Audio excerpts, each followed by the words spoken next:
السلام علیکم ورحمۃ اللہ وبرکاتہ۔ نازو ہمارے چچا کے گھر کام کرتی تھی۔ وہ ایک سیدھی سادی لڑکی تھی۔ اس کا باپ چچا کی دکان پر ملازم تھا۔ چچا اس گھرانے کا بہت خیال کرتے تھے۔ ایک روز اچانک نازو کے باپ کو سینے میں درد ہوا اور وہ دکان پر ہی اللہ کو پیارے ہو گئے۔ اس حادثے نے ہم سب کو افسردہ کر دیا۔ نازو کی عمر اس وقت 13 برس تھی جب وہ باپ کے سائے سے محروم ہو گئی۔ اب اس کا ایک بیوہ ماں کے سوا کوئی نہ رہا۔ گھر بھی کرائے کا تھا، لہذا چچا نے ان دونوں ماں بیٹی کو اپنے گھر کے سامنے والے مکان میں شفٹ کر دیا۔ یہ مکان بھی چچا کا ہی تھا لیکن ادھورا بنا ہوا تھا، تبھی عرصے سے خالی پڑا ہوا تھا۔ نزدیکی رہائش مل جانے کے بعد نازو کی ماں بیٹی کے ساتھ ہمارے گھروں میں کام کرنے آنے لگی۔ نازو کی ماں کو ہم چاچی نوراں کہتے تھے۔ وہ بہت شریف النفس اور خاموش طبع عورت تھی، فرما بردار، ایسی جو کام کے لیے بلاتا کبھی انکار نہ کرتی، اس لیے ہم سب کی پسندیدہ ہوتی گئی۔ نازو ایک خوبصورت اور نازک اندام لڑکی تھی۔ اسے پڑھنے کا شوق تھا۔ اپنے والد کی وفات کے بعد جب وہ 6ٹھی جماعت میں تھی، اس کی پڑھائی کا سلسلہ ختم ہو گیا۔ نازو کو اس بات کا سخت ملال تھا۔ وہ اکثر مجھ سے کہا کرتی، کاش کوئی مجھے پھر سے اسکول میں داخل کرا دے تو عمر بھر یہ احسان نہ بھولوں گی۔ ایک دن میں نے چاچی سے سفارش کی۔ انہوں نے چچا سے کہہ کر نازو کو اسکول میں داخل کروا دیا۔ وہ میرے چچا کی بیٹی نازش کے ساتھ جاتی اور چھٹی کے بعد کام کرنے آ پہنچتی۔ چچی اس کے ساتھ بہت شفقت سے پیش آتی تھیں۔ وہ تعلیم کا تمام خرچہ برداشت کرتی۔ اس کے علاوہ اس کی ماں کی بھی مالی مدد کر دیا کرتی تھی۔ اسی باعث نورا ہمارے خاندان کی احسان مند تھی، کیونکہ کبھی ہم لوگوں نے انہیں یہ احساس نہیں دلایا کہ وہ غریب اور بے سہارا ہیں، بلکہ چاچی نے تو ان کو اپنے گھر کے فرد جیسا جانا۔ میرے چچا نورا کو آپ کہہ کے بلاتے اور بہن کا درجہ دیتے۔ جو وہ اپنی بہن کے لیے لاتے، عید بقرعید پر وہی چاچی نورا کے لیے بھی لاتے تھے۔ ان کی ویسی ہی تکریم کرتے تھے جیسی بہنوں کی جاتی ہے۔ نازو کو بھی اپنی بیٹیوں کی مانند رکھا ہوا تھا، کیونکہ وہ میری چچی کے گھر کے کاموں میں ہاتھ بٹاتی تھی، جبکہ ان کی اپنی لڑکیاں گھریلو کام کاج کو ہاتھ نہ لگاتی تھی۔ شروع میں میرے چچا زاد منیب نے نازو کی طرف دھیان نہ دیا۔ وہ اپنی پڑھائی میں مگن رہتا، لیکن جب نازو نے میٹرک کے بعد خوب رنگ روپ نکال لیا تو منیب کی نظریں اس پر پڑنے لگیں۔ ہماری چچی نے کوئی نوٹس نہ لیا، جیسے یہ دھیان دینے والی بات ہی نہ ہو۔ منیب چاہتا تھا کہ نازو کو بھی کالج میں داخلہ کرایا جائے، جبکہ اس کی بہنیں کالج جا سکتی تھی تو وہ کیوں نہیں جا سکتی تھی۔ تاہم چچی کو یہ بات منظور نہ تھی۔ وہ کہتی تھیں، یتیم لڑکی ہے، ہم نے میٹرک تک پڑھا دیا ہے، بس اتنا بہت ہے۔ اگر یہ کالج جائے گی تو کام کاج میں میرا ہاتھ کون بٹائے گا؟ ہاں، اگر منیب اس کو پڑھا دیا کرے تو یہ پرائیویٹ طالبہ کے طور پر FA کا امتحان دے سکتی ہے۔ منیب تو یہ دل سے چاہتا تھا۔ ماں کی اجازت ملتے ہی وہ دن میں 1 گھنٹہ نازو کو پڑھانے لگا۔ نازو کو بھی خوابوں والی عمر تھی۔ قربت ملنے پر دونوں ایک دوسرے سے محبت کرنے لگے، مگر کسی پر ظاہر نہ کیا۔ گھر میں کسی کو بھی شک نہ گزرا کہ یہ 2 نوجوان دل ایک دوسرے کے لیے دھڑکنے لگے ہیں۔ ایک روز نازش نے چھپ کر ان کی باتیں سن لی تو ماں کو آگاہ کر دیا۔ چچی نے نازو سے کچھ نہ کہا، لیکن اپنے بیٹے کی خوب سرزنش کی کہ اب تم نازو کو نہیں پڑھاؤ گے۔ پڑھائی کے بہانے تم ایک یتیم لڑکی کو سیدھے راستے سے بھٹکا رہے ہو اور ایک بیوہ عورت کی عزت کو مٹی میں ملانا چاہتے ہو۔ کسی کو اپنے گھر پناہ دے کر پھر اس کے ساتھ کا کھیل رچانا شریفوں کو زیب نہیں دیتا۔ خبردار، اگر تم نے آئندہ اس لڑکی کے بارے میں غلط سوچا تو یہ لوگ تو گھر بدر ہوں گے ہی، تمہیں تمہارے ابو معاف نہیں کریں گے۔ اس دھمکی سے منیب ڈر گیا اور اس نے نازو کو پڑھانا تو کجا، اس سے بات چیت بھی ترک کر دی۔ یہ سب ماں کو مطمئن کرنے کے لیے تھا دل سے وہ اب بھی اسی کو چاہتا تھا، وہ نازو سے سچی محبت کرنے لگا تھا۔ اس کا ارادہ دل لگی کا نہیں بلکہ اس کے ساتھ شادی کرنے کا تھا۔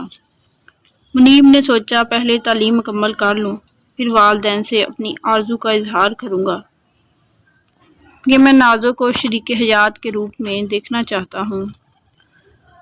2 سال خاموشی سے گزر گئے۔ نازو نے بھی بہت احتیاط اور تحمل سے کام لیا۔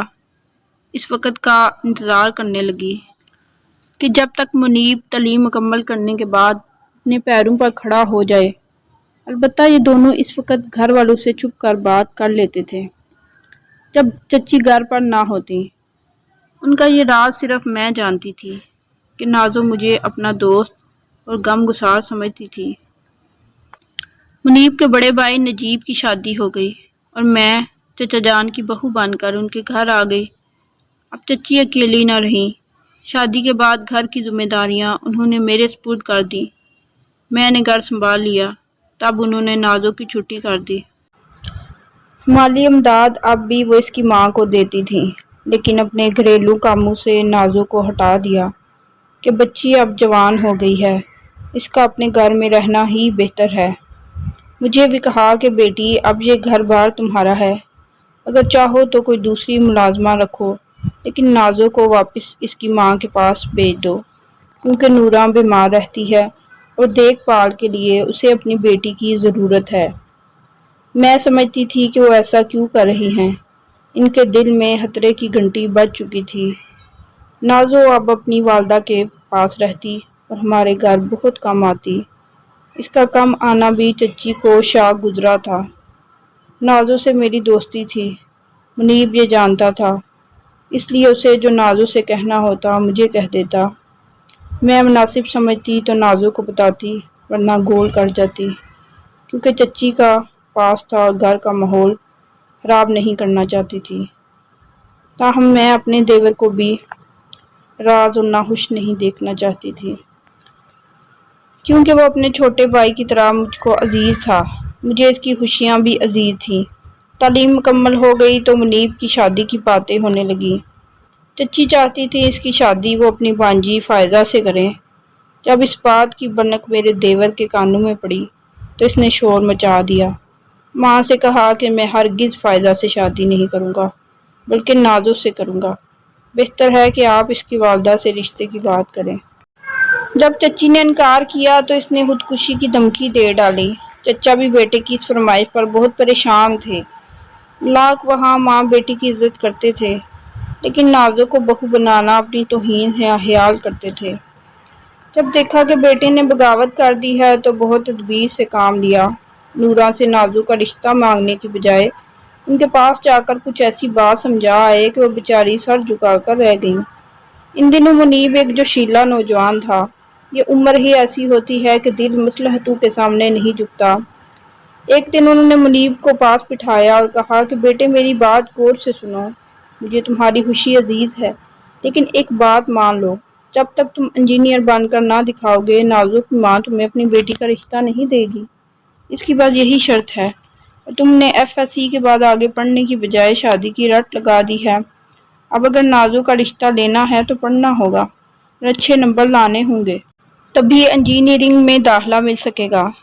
منیب نے کہا کہ میں ضرور نورہ چاچی کی اس شرط کو پورا کر کے دکھاؤں گا، وعدہ کرتا ہوں۔ اس نے سخت محنت کی اور اپنا وعدہ پورا کر کے دکھایا۔ اسے انجینئرنگ یونیورسٹی میں داخلہ مل گیا۔ جس دن وہ اسلام آباد جا رہا تھا نازو ہی نہیں میں بھی رو رہی تھی، کیونکہ ہم دونوں کو یقین تھا کہ شاید ہی منیب کو وہ خوشی مل سکے جس کی خاطر دن رات محنت کر کے وہ منزل کی طرف گامزن ہو رہا تھا۔ جب چھٹیوں میں گھر آتا تو میری معرفت اس کی نازو سے فون پر مختصر بات ہو جاتی۔ تب وہ ایک نیا ولولہ، ایک نئی امید اور جوش لے کر واپس لوٹ جاتا تھا اور زیادہ لگن سے اپنا مستقبل بنانے کے لیے محنت کرتا۔ یہ اس کی تعلیم کا آخری سال تھا جب اسے خط ملا کہ اچانک ایک حادثے میں نازو کا انتقال ہو گیا ہے۔ یہ صدمہ منیب کے لیے بہت سخت تھا، لیکن وہ کیا کر سکتا تھا کہ ایسا قدرت کی طرف سے تھا۔ یہ دکھ انسانوں نے نہیں دیا تھا۔ چونکہ تعلیم کا آخری سال تھا لہٰذا اب چچا خود اسلام آباد چلے گئے۔ اسے تسلی دینے کے لیے کہ یہاں رہ کر تعلیم مکمل کر لو اور اب پرچے دے کر ہی گھر آنا۔ کچھ تو میرے خاندان اور کچھ چچا اور منیب کے دوستوں نے سہارا دیا، ہمت بندھائی، تو بڑی مشکل سے تعلیم کا یہ آخری سیشن مکمل کر پایا۔ اس کے بعد اپنے شہر میں اس کا دل نہ لگا۔ چچا نے کوشش کر کے اس کو بیرون ملک بھجوا دیا، اگرچہ وہاں بھی نازوں کا دکھ گن کی طرح کھاتا تھا، مگر اب ہمت کیے بنا چارہ نہ تھا۔ منیب نے اعلیٰ تعلیم کے لیے مزید محنت کی اور پھر کینیڈا میں ایک اچھی نوکری حاصل کر لی اور وہیں کا ہو کر رہ گیا۔ کچھ عرصے کی تنہائی کے بعد ایک اچھی لڑکی ملی تو اپنے دل کے گھاؤ پر مرہم رکھتے ہوئے اس نے اس لڑکی سے شادی کر لی۔ کافی عرصہ گزر گیا۔ ایک دن خیال آیا کہ وطن جانا چاہیے۔ والدین کو جدائی کا دکھ دے کر اچھا نہیں کیا۔ یہ سوچ آتے ہی منیب نے رخت سفر باندھا اور گھر آ گیا۔ اسے دیکھ کر سب خوش ہو گئے۔ وہ بھی بہت اتفاق سے ملا۔ واپس جانے کے دن قریب آئے تو شاپنگ کی غرض سے ایک روز صدر جانا ہوا۔ ایک دکان میں اسے نازو دکھائی دے گئی۔ وہ ششدر رہ گیا۔ منیب کو اپنی آنکھوں پر یقین نہ آیا، جیسے کوئی بیتا لمحہ خواب بن کر آ گیا ہو، جاگتی آنکھوں کا خواب۔ وہ سوکھ کر کانٹا ہو رہی تھی۔ پہلی نظر میں کوئی اسے پہچان نہیں سکتا تھا، لیکن اس نے پہچان لیا۔ مگر یہ کیسے نازو ہو سکتی ہے جبکہ وہ تو مر چکی ہے؟ اس نے آگے بڑھ کر سوال کیا، کیا تم نازو ہو؟ ہاں میں نازو ہوں، مگر تم تو مر چکی تھی۔ میرے والدین اور تمہاری ماں نے یہی بتایا تھا۔ انہوں نے جھوٹ کہا تھا، صرف مجھے اور تمہیں جدا کرنے کے لیے۔ تمہارے والدین نہیں چاہتے تھے کہ وہ مجھے بہو بنائیں، اور والدہ ان کے احسانوں کے بوجھ تلے دبی ہوئی تھیں۔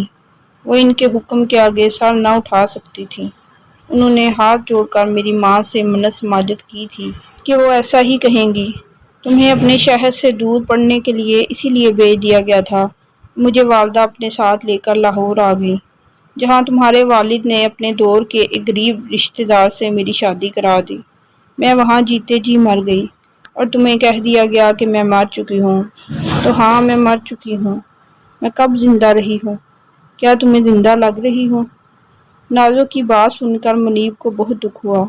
گھر آ کر اس نے کسی سے کلام نہیں کیا، صرف مجھے اپنے دل کا دکھ بتا کر واپس کینیڈا لوٹ گیا اور پھر کبھی واپس نہیں آیا، کیونکہ اس کے اپنوں نے جن پر وہ اعتماد اور اعتبار کرتا تھا، اس کے اعتبار کا شیشہ چکنا چور کر دیا تھا۔ جس روز بازار میں اسے نازو ملی تھی، وہ واقعی زندہ نہیں مردہ نظر آ رہی تھی، اور اس سے ملنے کے بعد منیب کے دل میں بھی اپنوں کی محبت نے دم توڑ دیا۔ اے کاش وہ منیب کو نہ ملتی۔ اگر آپ کو میری یہ ویڈیو اچھی لگی ہے تو اسے لائک اور شیئر کر دیں اور چینل کو سبسکرائب کرنا نہ بھولیں۔ شکریہ۔